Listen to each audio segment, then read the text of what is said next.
Hey guys, I know that it's been quite a while since my last video, which was a legacy box review. I will put a link down in the description as well as up here if you're interested. The video I did prior to that was me saying something along the lines of how I'm going to be going hypoallergenic with all of my like makeup and body wash, shampoo, things of that nature. So I thought I would get into that just a little bit more because I was a little vague as to why I'm doing it. A lot of stuff went down in a really short span of time and I didn't feel like really talking about it. I mean, I don't really have to talk about it. I thought the situation was interesting and so I thought I would share my experience.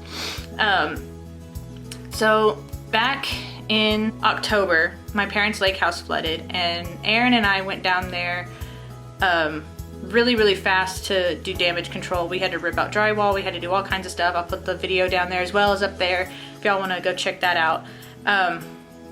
While I was down there, you know, we were afraid of, you know, mold and things of that nature, so we had windows open, we had fans going. If I was going into what we call my mom's shop, it's more like a little storage unit. When my grandparents lived there, it's where my papa would get his catfish ready for the fish fries. It smelled like fish for a really long time, even after he passed away. That's neither here nor there. So anyway, my mom's shop isn't actually on like a foundation. It's sitting on like cinder blocks. So when the water rose, it picked it up and like shifted it about 6 to 8 inches. And then it was an enclosed space. So in that particular part of my parents' property or whatever, there's no ventilation, there's no nothing, so it smelled really bad in there. So if I was to go in there, I was wearing a mask, but I've spent most of the time inside on the floor saving pictures and things of that nature, so I didn't really have to go anywhere where I was exposed to any kind of spores or anything like that.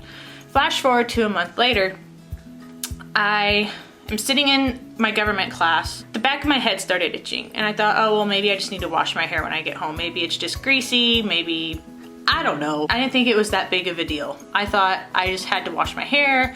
Maybe there was something in my hair that irritated my skin or something.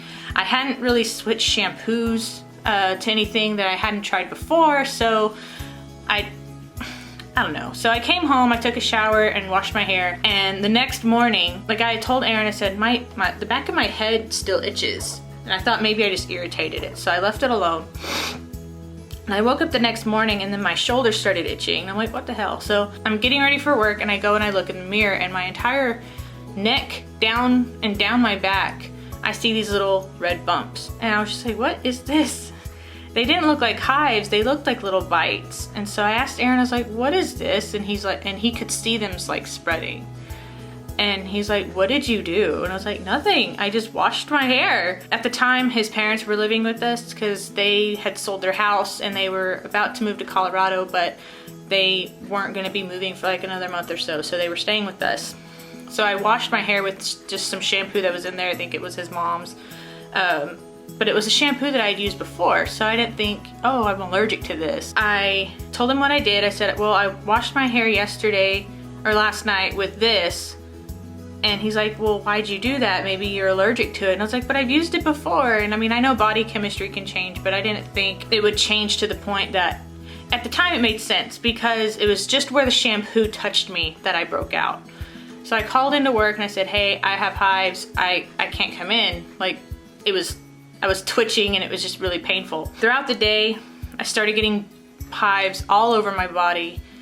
The next morning it was even worse. His mom is a doctor, so she called me in a Medrol dose pack, which is just a steroid pack. The only thing I have with this is it's very short. Like, it's literally only 6 days. And you take a bunch the first day and then you discontinue basically 1 pill per day. And those first 2 days, I was pretty much hive free. I did have some hives, but they weren't completely going away. And then by the time I got to the end of the pack, they were just in full force. They were everywhere. They were elevated. I don't even know how to describe how I looked. I'll try to insert pictures over here or something to show you like what it looked like, because it was extremely painful. And you know, when you have hives, they're hot And so any touch that was cold like sent me in almost into like a shock, because it felt good and it was like relief, but it was like from one extreme to another. And I didn't think that they were that hot. Like, it sounds so stupid, but Aaron was putting lotion like on my shoulders because I kept doing this to try to scratch, and he was putting lotion on my back, and I was just like, I was almost hyperventilating. And he's like, calm down. I was like, I can't, it was not good. So we were able to get in with an allergist and a dermatologist, and the dermatologist gave me some steroids until I could get in with the allergist, and the allergist said, yes, you need to continue the steroids. We're also going to put you on this, this, this, and this. Oh, and by the way, is there a chance that you could be pregnant? Kind of in passing, I said something to Aaron, what if I'm pregnant and, you know, the pregnancy hormone is making me break out? And he's like, that seems a little strange, but I guess it's possible. Not that y'all don't need to know everything about my situation, but basically my periods have been few and far in between. There was a point where I didn't have a period for a year, and then I would go 2-3 months without one. I wasn't stressed. I don't know what caused it. My OB-GYN did tell me that I'm on the PCOS spectrum. I didn't think there was a spectrum. I thought it was one of those things that you either have it or you don't. I guess I have like a really mild case of it. I don't know. We were thinking, well, it might be too early to tell, but why don't you take a test? So I went and I took a test, and it was negative. And I was like, okay, well, it's not that. When we went to the allergist, I told him, you know, well, I mean, I guess it is possible. I just took a test a couple days ago and it was negative, but it might have been too early. I don't really know. So he said, well, I'm going to order all these tests. And he threw in a pregnancy test in there just for good measure, I guess. So what I like to do, this is not a plug, by the way, this is just a way that y'all can save money. I don't like taking orders from doctors to a lab because they charge your insurance, and a lot of times they overcharge your insurance, and then most of the time if you're working toward a deductible, it can be pretty expensive. So what I like to do is I like to go on a website called Walk-in Lab. And if you know the tests that you're needing, most of the time you can find them on there and you can get them relatively cheap. I have to get my thyroid checked like all the time. So just a thyroid panel I think is like $40, which is nothing. The blood panel that they do for you at your well woman exam is like, I think $200, but it's everything. I don't necessarily take that information and just run with it. I have, if it looks normal, you know, fine. If I have a question and I can't get to my doctor right away, I do call my mother-in-law and I'm like, hey, what's this mean? But most, all the time, I'll take those results and I'll give them to my doctor and I let them look at it. But that's just a way that I like to save money, and y'all can save money too. And there's usually an Ebates for it. So I just had to order $135 worth of tests and I got like $10 back. So yay, Ebates. I go and get all these tests done. And it's the Wednesday before Thanksgiving, and usually it's a one-day turnaround unless it's a holiday or a weekend. So of course nothing came up on Thursday. I guess they were closed for Friday as like a floating holiday. I don't know. Saturday morning, and Aaron goes, your test results are ready? I'm like, okay. So I go and I look at it, and my white blood cell count I think was elevated because I guess I had some sort of infection and my body was fighting it off. There was some other things. Well, I had inflammation because of the hives, which obviously, but everything else seemed normal. And then he gets down to the bottom. He's like, did you see the one at the bottom of the page? And I was like, well, what was it? I thought it was a thyroid panel. I thought maybe my thyroid was out of whack. So I go down there and I look at it and it says HCG, which is the pregnancy hormone, and it said positive.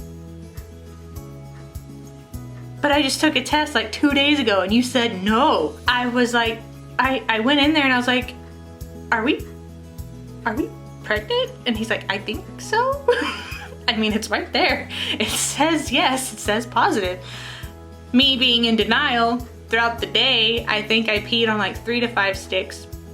They all came back positive. So I had to call the allergist because I was on one of the antihistamines he put me on. There's not enough proof that it's safe during pregnancy, so he took me off of it and put me on something else.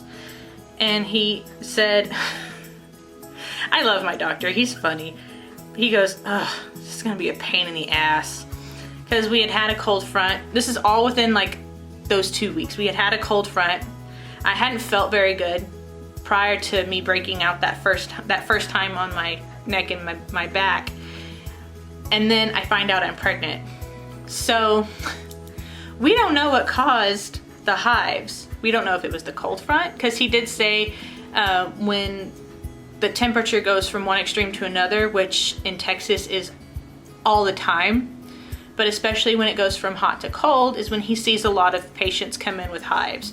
So we aren't sure if it's from the cold front, if it's from me being sick, or if it's from me being pregnant and that hormone just going that caused me to break out. It was an interesting few months. I was on steroids for about 3 months. I had to taper off of them very, very slowly. He was afraid that if he cut me off like too fast that I would break out again. And I really didn't want that. I was in so much pain. Like, I was in enough pain that the weight of my hair on my head hurt. I had to go and get my hair cut. Like, my hair was about to here, I think. In that last video, I think it was about to here. I had to cut it up to here and then have it layered. So it was bad. But the girl that cut my hair, I told her what happened. I said, hey, I'm having some sort of reaction. We don't know what it's from. I've already washed my hair. I don't want any chemicals on my hair, just water. And she was extremely cautious with my hair and my scalp. She was very careful. She wasn't like, "Arr." She took the comb and just very, very thin strips of my hair she was cutting. It took her about an hour, I think, to cut my hair because she was being so careful. I was so happy that I had her, because she was talking to me and she's like, so what do you think caused it? Do they know? We're like, no, we don't have any idea, but I did find out I'm pregnant, so I don't know if that's it or whatever. But so that's how I found out that I'm pregnant, and Aaron found out before I did. All of that was in November, and it's May 14th now. And last Thursday I officially entered the 3rd trimester, so we're getting close.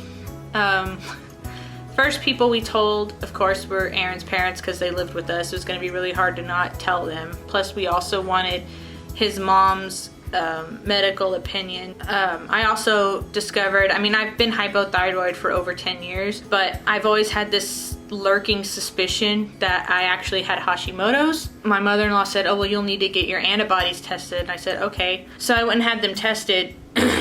And they were extremely high. Sent a message to my primary doctor and said, hey, this is what's going on. My antibodies are really high. My TSH is acting weird. I don't know what you want me to do. I thought about going to an endocrinologist, and he said, you need to see a specialist. Like, he was afraid to treat me for it. And I think also being pregnant, it made him a little freaked out. So I ended up going to see an endocrinologist, and I told him, you know, I've had this feeling that I'm actually Hashimoto's. Is that would you say that that's accurate? And he goes, no, you're Hashimoto's. You have the elevated antibodies. And what he told me was the antibodies are always going to be elevated. It's just a matter of how high. The highest they were was over 1,000, which some people, that's nothing. Some people, it goes into the tens of thousands. Which is insane. At the time of me checking them, it was close to 400. And then being on the steroids, which is how you treat the autoimmune part of Hashimoto's, again, it doesn't make them go away, but it'll decrease the antibodies, and it cut it in like half after me being on steroids. I checked them just recently, and they did go up a little bit, but I'm not too worried about it because some other things were a little wonky, and he had to adjust my dose also because I'm pregnant. He's having me get my thyroid checked every month. This is the highest dose I've ever been on, which is 175 micrograms. Hopefully after this is over, I can start going back down because it's a lot. But anyway, so that's how I found out that I'm pregnant. And my allergist, who I just saw last week, he said everything's good. I'm off all the medications. I'm only taking any allergy medication like as needed because, you know, like I said, this is Texas. The weather's a little crazy. So sometimes I can wake up and I'll have a runny nose. Other days I'll wake up and I can't breathe. So I have Zysol for the runny nose times, and I have a Claritin nose spray that I use whenever my nose is stopped up. So which I might need to use today, but it's not that bad. I can still breathe. He suggested that I go as hypoallergenic as I can, so I went into my closet and purged my makeup and anything that I really wanted to keep. Like I just bought the Cargo palette Havana Nights, and I love those colors and I love that palette, and I really wanted to keep it. I was like, please be hypoallergenic. So if there was something that I couldn't find on their website, I couldn't tell by the ingredients, I emailed the company and got responses that way. I'll make a separate video for that because I do have like actual emails and things that I found on their website that I can include in said video. But this video is just me kind of announcing that I'm pregnant and I'm having a baby in August, or by August. I just thought we found out kind of weird. Like, it wasn't, oh, my period's late, because my period was always late. I wouldn't have thought anything of it. I probably would have taken a test after like 3 weeks or so, but I mean, I literally checked it at the month mark, or close to like at the 5 or 6 week mark is when I checked it. Completely surprised us. I mean, we wanted to have kids, so it wasn't like a, oh no, what are we gonna do? No, ma'am. My cat is scratching on things. But it was just like a kind of thing, like, oh, you had hives and you broke out and you're pregnant. Was it? I don't know, it's weird. And then I saw a bunch of videos that women tend to break out in hives in their 3rd trimester. So I did ask my allergist about that, and I said, hey, I've already had like a breakout of the century for myself, and it was at the beginning. And I keep seeing these articles and videos online of women who break out in hives in their 3rd trimester. Should I be worried? And he said, no, I think you're good. But he, you know, just told me to keep him posted, like if I start getting itchy or anything like that, and then he can put me on some sort of regimen. So that's all I wanted to say for this video. It went a little long, but my videos aren't really all that long usually, so I had a lot to say because it was a very wordy story. I also wrote a blog about, in more depth and detail about what happened and whatever, and there's pictures in that blog as well, so I'll put that down there as well in the description, and if I can, I'll put it up here. So that's all for this video, and I will see you guys in the next one. Bye.